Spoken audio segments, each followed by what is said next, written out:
আজ সাভারে ধসে পড়া রানা প্লাজা ট্র্যাজেডির ১২ বছর। সকালে রানা প্লাজার সামনে বিক্ষোভ মিছিল ও মানববন্ধন কর্মসূচি পালন করেন বিভিন্ন শ্রমিক সংগঠন।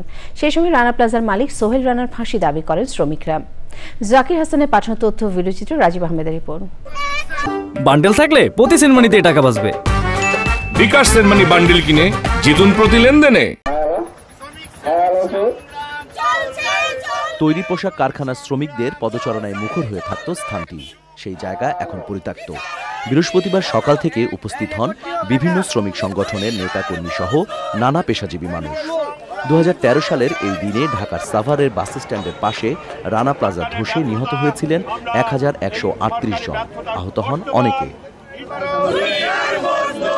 দুর্ঘটনায় নিহত শ্রমিকদের প্রতি শ্রদ্ধা জানাতে এবং আহত শ্রমিকদের সুচিকিৎসা, ক্ষতিপূরণ সহ নানা দাবিতে সকাল ৭:৩০টার পর থেকে ধসে পড়া রানা প্লাজার পরিত্যক্ত স্থানটির সামনে জড়ো হন নিহত শ্রমিকদের স্বজন, আহত শ্রমিক ও বিভিন্ন শ্রমিক সংগঠনের নেতাকর্মীরা। নিহতদের স্মরণে ওই জায়গায় অস্থায়ী প্রতিবাদ প্রতিরোধ শহীদ বেদিতে ফুল দিয়ে শ্রদ্ধা জানান তারা। শ্রমিকরা বলেন, সরকারের ক্ষতিপূরণ দেওয়ার কথা থাকলেও এখনও সেটি দেওয়া হয়নি। যে কোনো অপ্রীতিকর ঘটনা এড়াতে অতিরিক্ত পুলিশ মোতায়েন রয়েছে ওই এলাকায়। Rajib Ahmed, channel I.